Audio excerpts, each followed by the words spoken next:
મહત્વપૂર્ણ સમાચાર પર નજર કરીએ। ખ્યાતિ મોત કાંડનો કડીના બોરીસણામાં વિરોધ કરવામાં આવ્યો છે। બોરીસણાના ગ્રામજનો રસ્તા પર ઉતર્યા છે।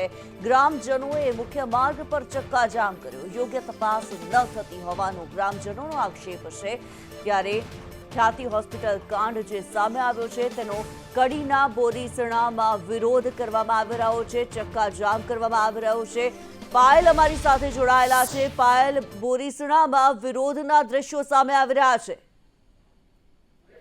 બિલકુલ કિન્નરી, જે રીતે જે બોરીસણા ગામના જે લોકો હતા કે જેને ખ્યાતિ હોસ્પિટલ દ્વારા તેમને છેતરપિંડી તેમની સાથે કરવામાં આવી, તેમના સ્વાસ્થ્ય સાથે જે રમત રમવામાં આવી તેને લઈને ગ્રામજનોમાં ભારે આક્રોશ જોવા મળી રહ્યો છે। હાલ આજે બોરીસણા ગામ છે કે જ્યાં લોકો અત્યારે એકત્રિત થયા છે ને તેમની માંગ છે કે તેમની યોગ્ય તપાસ જે થવી જોઈએ તે તપાસ નથી થઈ રહી અને જે રીતનાની અત્યારે હાલ પરિસ્થિતિ જોવા મળી રહી છે કે 48 કલાક વીતી ગયા, હજુ પણ 4 જેટલા આરોપીઓ ફરાર છે અને બીજી તરફ આજને જ્યારે વહેલી સવારે અન્ય દર્દીઓ છે કે જે કડી પોલીસ સ્ટેશન ખાતે ગયા હતા પોતાનો ફરિયાદ દાખલ કરાવવા માટે કે તેમને જ્યારે સર્જરીની જરૂર નથી તે છતાં તેમને સર્જરી કરવામાં આવી, ખોટા રિપોર્ટ બનાવવામાં આવ્યા। આ તમામ બાબતોને લઈને જ્યારે તેઓ પહોંચ્યા હતા જે કડી પોલીસ સ્ટેશન ખાતે ત્યારે તેમની ફરિયાદ ન લેવામાં આવી, જેને લઈને ગ્રામજનોમાં ભારે આક્રોશ જોવા મળી રહ્યો છે અને હાલ ચક્કાજામ કરવામાં આવી રહ્યા છે, રોડ રસ્તાઓ રોકવામાં આવી રહ્યા છે અને વિરોધ દર્શાવવામાં આવી રહ્યો છે। કિન્નરી, બિલકુલ પાયલ, અહીંયા આપની પાસેથી જાણવા માંગીશું જે પ્રમાણે દ્રશ્યો સામે આવી રહ્યા છે, ચક્કાજામના આ દ્રશ્યો છે, લોકોનો રોષ ખૂબ જ વધારે પ્રમાણમાં જોવા મળી રહ્યો છે।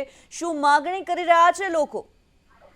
લોકોનું કહેવું છે કે તેમને આજે જે એટલા પણ પીડિતો છે કે જેમના શ્વાસ સાથે આ પ્રકારે પીડા કરવામાં આવ્યા છે, તેમના સર્જરી કરવામાં આવી છે, તેમને તેમની જે ફરિયાદ છે તે કડી પોલીસ સ્ટેશનમાં દાખલ કરવામાં આવી। ખ્યાતિ હોસ્પિટલના જેટલા પણ જે તબીબો છે જેમાં સંડોવાયેલા લોકો છે તેની સામે કડકમાં કડક કાર્યવાહી થાય। જ્યારે જે તે દિવસે આ ઘટના સર્જાઈ હતી, 2 લોકોના મોત થયા હતા, તે દિવસે કોઈ પણ ફરિયાદ ન લેવામાં આવી, કોઈ પણ પ્રકારની તેમની ખાસ કરીને ડોક્ટરોને પકડવાના હોય અથવા તો જે ધરપકડ કરવાની હોય કે પછી ડાયરેક્ટર હોય સીઓ કોઈને ધરપકડ ન કરવામાં આવી અને મોડે જ્યારે તંત્ર જાગ્યું આજે ખાસ કરીને રાત્રે પોલીસની ધરપકડ કરવામાં આવી છે, 48 કલાક સુધી કેમ કોઈ કાર્યવાહી ન થઈ, અનેક સવાલો જે ગ્રામજનોના મનમાં થઈ રહ્યા છે અને ત્યારે તેને જ લઈને રોષ પણ જોવા મળી રહ્યો છે। જોઈ શકાય છે કે આખા રસ્તા પર મોટી સંખ્યામાં ગ્રામજનો એકત્રિત થઈ ગયા છે અને તેમની એક જ માંગ કરી છે કે જ્યાં સુધી ન્યાય નહીં મળે, જ્યાં સુધી આ તમામ લોકોને જે ફરિયાદ છે તે દાખલ ન કરવામાં આવે, કારણ કે 19 જેટલા દર્દીઓ હતા જે પૈકી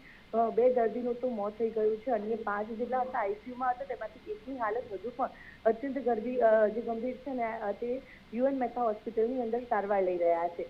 એટલે કે અને અન્ય જે દર્દીઓ છે કે જેમને સ્ટેન્ડ મૂકવાની જરૂર નથી, જેમને એન્જિયોપ્લાસ્ટી કરવાની જરૂર નહોતી, તેમને પણ એન્જિયોપ્લાસ્ટી કરી દેવામાં આવી છે, જેમને હવે ભવિષ્યમાં તેમનું સ્વાસ્થ્ય છે વધુ ખરાબ થશે, તેમના સ્વાસ્થ્ય સાથે જે રમત રમવામાં આવી છે તેમને ન્યાય મળવો જોઈએ અને તેમની ફરિયાદ કડી પોલીસ સ્ટેશનમાં દાખલ કરવામાં આવે તેવી માંગ સાથે લોકોએ હાલ રસ્તા રોક્યા છે અને ચક્કાજામ કરતા જોવા મળી રહ્યા છે।